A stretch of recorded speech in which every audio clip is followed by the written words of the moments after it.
So you're ready to make more money as a dietitian outside of your 9 to 5 job. But how do you handle this when you're not sure if you do or don't want to tell your 9 to 5 job?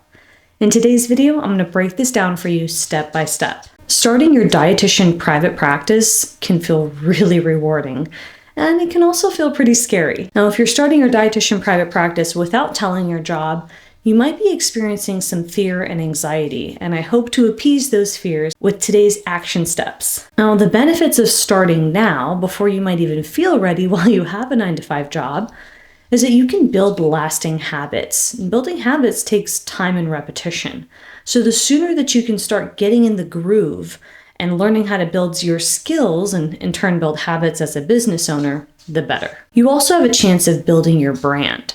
So when you show your face online, you're posting pictures of you and videos of you chatting and talking about nutrition tips and tricks and starting to relate to your audience, that not only will build a habit of you showing up and building relationships, but it's also going to help you become recognized as an expert in your space. The sooner you can do that, the better, because it takes time to build thought leadership as an online dietitian. Starting now can also help you with your interpersonal skills. As you're looking to build habits and show up regularly, consistently in your business, you're going to want to practice communication skills. You're going to want to practice empathy and compassion, active listening. And you're also going to want to learn how to practice assertive communication, especially when it comes to clients that want to push you on your boundaries, whether that be your contract, your no-show policy, etc. Starting sooner can help you get into the groove so that you're more comfortable with running a business. Now, starting now, while you have your 9 to 5 job as a private practice dietitian, will help you build your own path. For me, that felt really inspiring on days when I didn't feel very useful in my 9 to 5 job as a clinical dietitian.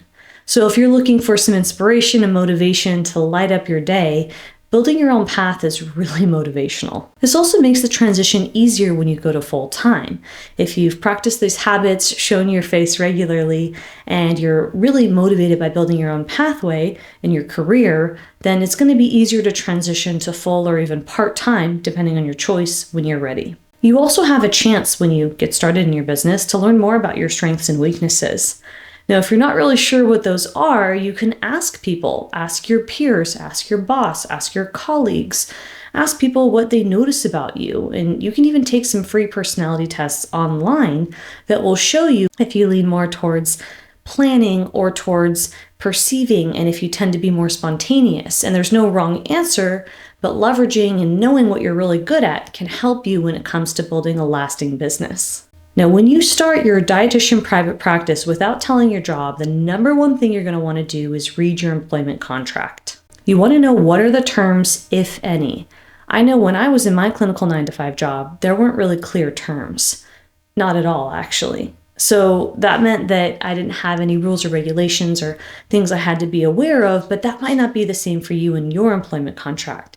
So make sure to read over that fine print and be respectful. If there are rules, you want to respect them. My best piece of advice outside of reading your employment contract, because you want to be aware of your situation, would be to seek out opportunities. Every private practice dietitian has to seek opportunities to some extent to find success and sustainability in their business. So start thinking like an entrepreneur. Now, once you get started and you start practicing those habits, this becomes really fluid. You can also join groups that have like-minded dietitians that are working towards the same goal in private practice, like the library, which I encourage you to join so that you can be among like-minded peers. You can find the link to join by clicking below in the description box. Inside of the library, you have access to over 300 lessons.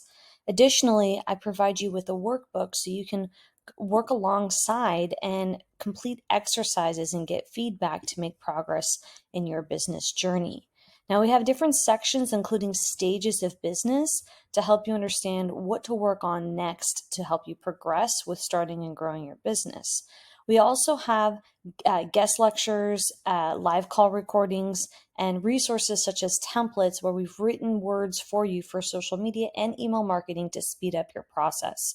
We hope you look forward to joining, and we invite you to come to the library, Dietitian Boss Library, with your peers and our team and me, Libby, to help you grow your business. In order to seek opportunities, you just have to look around and see what's available. Start with assessing your workplace. Not everything will be obvious. Get involved and talk to people. Start building a brand based on your strengths. This is why it's important to know what you're good at. For example, I've always been told I'm organized, so I used that strength and leveraged it to build my private practice while working as a full-time clinical dietitian. So whatever your strengths are, see how you can lean into them as well. For example, if you're great at assessments, then see how you can talk to some doctors and maybe you can get more referrals, or you can work on your assessment documentation or something with your process so that you can add value to your organization. So think about what you like and what you're good at, and then see how you can lean into that to support the objectives of your organization. You have to assess the needs of the facility.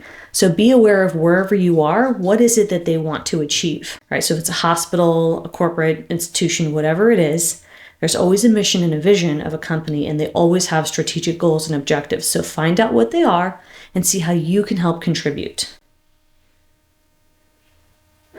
For example, if your facility wants to decrease readmission rates, see what you can do. Is there a project that you can support or something that you can do to help support that number or that objective or that project? Now, one of the easiest ways to add value, and most facilities want this, would be to see how you can increase the session numbers per day. And this is what I did, meaning the amount of visits or the amount of assessments that you're doing per day for your clients or patients. One thing that I did is I saw that we had in one of my facilities that I worked in peds, they brought in some clowns that would help make the customers, make the patients happy.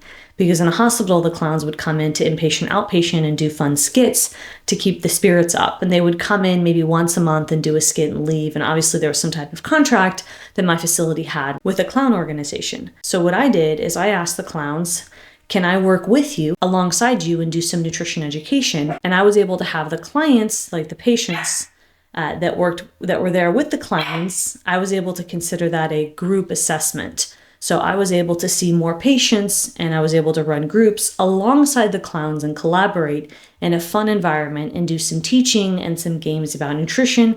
And what more fun can you have teaching a nutrition bingo or a nutrition game than with a clown? So that will definitely go as one of my more favorite experiences. And it took a little bit of creativity for me to think of that, but I knew that our hospital wanted to see more assessments and more patient visits. And so I saw that as a way for me to run groups and do so with collaborating with other departments, or in this case, it was a contracted venue that came in and provided a service. So in closing, find out what the needs are of your facility and then learn how you can contribute to those needs so that you can be of value. If you continue to bring value to your organization, it's going to be a lot easier for you to build something on the side because you'll be seen as an asset. So of course you might be wondering, well, how do you manage all of this? How do you become an asset to your organization? Learn about the employment terms to make sure that you're being respectful and still build those habits on the side. Well, I have a lot of videos on this topic, so I want you to watch this next video on screen to learn how you can make it all work. We'll see you next time.